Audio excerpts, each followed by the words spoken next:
Selamat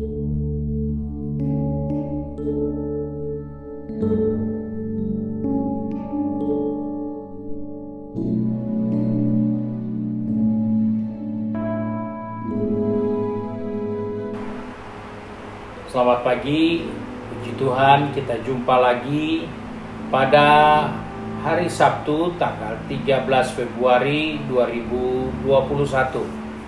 Pagi ini saya ajak kita menjumpai buku Amsal Soleman pasal 13 ayat yang ketiga. Dikatakan sebagai berikut: siapa menjaga mulutnya, memelihara nyawanya. Siapa yang lebar bibir akan ditimpa kebinasaan. Kita menjumpai satu nasihat Salomo bahwa bibir mulut kita harus kita jaga. Karena dengan menjaga bibir mulut kita, kita juga memelihara nyawa kita, kehidupan kita. Sebagai umat Tuhan, sebagai orang percaya, hal ini begitu penting agar jangan kita salah. Karena dalam hidup ini ada ayat yang ingatkan, dengan mulut kita memuji Tuhan, dengan mulut kita menyembah Tuhan, dengan mulut kita berdoa kepada Tuhan. Tetapi sayangnya dengan mulut kita juga mengutuk orang. Dengan mulut juga kita menceritakan kekurangan, kelemahan orang lain. Nah, sebab itu dikatakan di sini, siapa menjaga mulutnya, ia memelihara nyawanya. Hal ini harus diperhatikan dalam kehidupan kita setiap hari. Karena itu saya arahkan untuk kita mengingat bahwa sebaiknya mulut kita pakai untuk berdoa, untuk meminta, memohon, mencari sesuatu dari Tuhan, mencari Tuhan, mencari pertolongan Tuhan, memohon perlindungan Tuhan. Kita perlu pakai mulut kita. Sebab itu kita melihat mengapa kita harus berdoa dengan kata-kata untuk kita sampaikan kepada Tuhan. Karena kita harus tahu, kita juga punya hak yang sama untuk meminta sesuatu kepada Allah melalui doa, karena Allah pernah melakukan dan menjawab doa orang lain. Sebab itu, jangan berdoa tanpa kata-kata. Berdoa dengan kata-kata. Karena Tuhan ingin kita berbicara dengan Dia, menyampaikan sesuatu yang kita perlukan, yang kita harapkan, kita sampaikan dengan perkataan kita. Sebab itu Alkitab dengan katakan, kita berani berdoa kepada Tuhan dengan berkata-kata, karena Tuhan pernah menjawab orang yang berdoa. Kalau Tuhan tidak pernah menjawab orang berdoa, tidak usah berdoa. Tetapi karena Tuhan pernah melakukan begitu banyak jawaban atas setiap doa-doa orang percaya, maka kita pun harus berdoa dengan kata-kata. Karena sekarang kita menjumpai ada banyak orang yang berdoa dengan kata-kata dan tidak meyakini apa yang dia katakan. Kalau Tuhan jawab, ya itu terserah Tuhan. Kalau Tuhan tidak jawab, ya itulah yang pokok kita sudah berdoa. Kita tidak bisa seperti itu, karena sikap kita akan menentukan kata-kata kita itu benar atau tidak. Sikap dan permohonan kita akan membuktikan bahwa kita ini benar atau kita ini salah. Oleh sebab itu kita bisa melihat di dalam buku 1 Raja-Raja pasal 3 ayat 6. Salomo pernah berkata kepada Tuhan bahwa Tuhan telah menunjukkan kasih setianya yang besar kepada Daud, karena Daud mempunyai hubungan yang baik, jujur di hadapan Tuhan, dan Tuhan sudah memberkati Daud dan menolong Daud serta meluputkan Daud dari kematian. Oleh sebab itu dia pun berseru kepada Tuhan, karena dasarnya dia tahu ayahnya pernah berdoa dan Tuhan menjawab doanya. Maka kemudian Salomo pun berdoa. Dan kembali kita melihat Tuhan menjawab doa Salomo. Di sini kita melihat satu gaya hidup yang kita bisa pakai. Karena doa orang benar itu ada pengaruhnya, ada kuasanya, ada hasilnya. Daud sebagai seorang yang benar di hadapan Tuhan, doanya dijawab Tuhan. Hal ini menjadi sebab kita berkata-kata dengan baik supaya kita diselamatkan. Kata-kata dalam doa itu ada kuasa.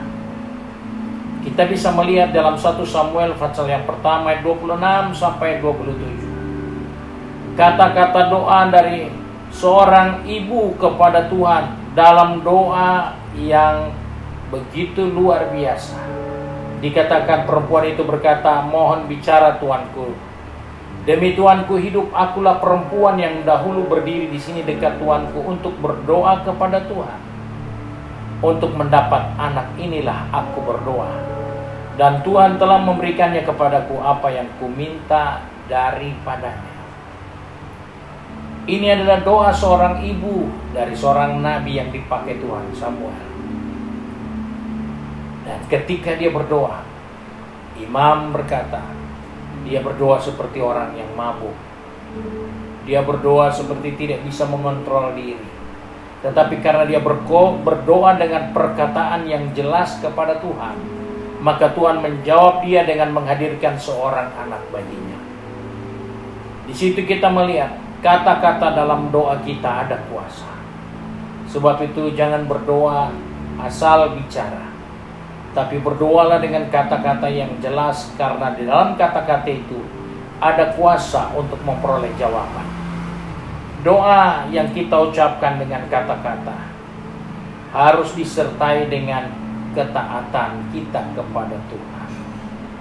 Karena kita taat kepada Tuhan, maka setiap perkataan kita, setiap doa kita, kita akan memperoleh jawaban. Sebagaimana Nehemia menulis dalam 1 Nehemia pasal yang pertama ayat 5 sampai 6. Di sana Tuhan menjawabnya karena Nehemia orang yang berpegang pada janji Tuhan, orang yang berpegang pada perintah Tuhan, maka Allah menjawab doa Nehemia.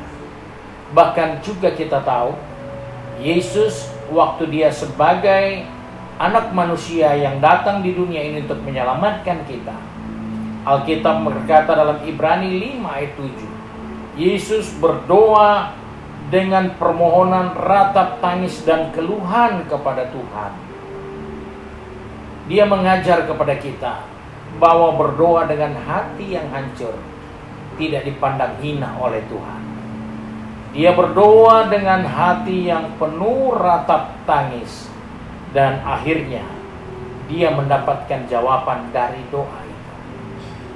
Sebab itu saudara yang dikasihi Tuhan, pergunakanlah kata-kata kita untuk sesuatu yang baik demi menyelamatkan nyawa kita.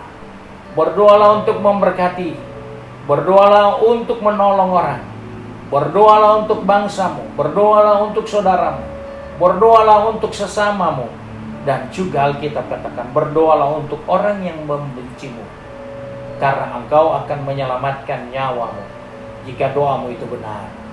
Bukan berdoa untuk menghukum orang lain, bukan berdoa untuk mengharap kebinasaan orang lain, bukan berdoa untuk mengutuki orang lain. Karena doa seperti itu akan kembali menjerang kehidupan kita. Sebab itu mari kita mau satu di dalam doa pagi ini. Tak putus-putusnya kami datang kepada Bapa di surga dengan mengucap syukur, karena kami percaya Engkau Bapa yang baik, yang selalu mendengar doa kami. Sebab itu kami datang kepadamu dan berseru kepadamu di dalam nama Tuhan Yesus Kristus sebagai sumber dan dasar keselamatan kami. Kami datang kepadamu membawa kehidupan kami. Kami serahkan semua kehidupan ini dalam tangan-Mu, baik anak-anak-Mu yang akan pergi bekerja, yang akan pergi berdagang ataupun sekolah, ataupun juga yang tinggal di rumah. Kami serahkan kehidupan ini dalam tangan-Mu, roh, jiwa, tubuh ini ke dalam tangan Tuhan. Biarlah sepanjang hari ini Kami boleh menyadari bahwa kata-kata kami penuh dengan kuasa. Kata-kata kami mempunyai pengaruh yang besar untuk membuat Engkau mengerjakan sesuatu yang dahsyat melalui doa dan permohonan kami. Sebab itu Bapa, kembali kami serahkan kehidupan ini ke dalam tangan-Mu. Biarlah sepanjang hari ini Tuhan memegang tangan kami, menetapkan langkah kaki kami, supaya dalam perjalanan ini kami selalu diingatkan untuk menggunakan kata-kata kami dengan baik, untuk menolong orang lain, untuk memberkati orang lain, untuk menyelamatkan orang lain. Karena kami percaya itulah rencana-Mu bagi kehidupan ini yang sudah diselamatkan oleh kasih karunia-Mu. Terima kasih Bapa untuk berkat-Mu sepanjang hari ini yang Tuhan sediakan. Baik itu berkat jasmani, terlebih berkat rohani bagi kehidupan kami. Ya, biarlah dari terbitnya matahari sampai terbenamnya, Bapa di surga dipermuliakan melalui kehidupan kami semua. Terima kasih ya Tuhan.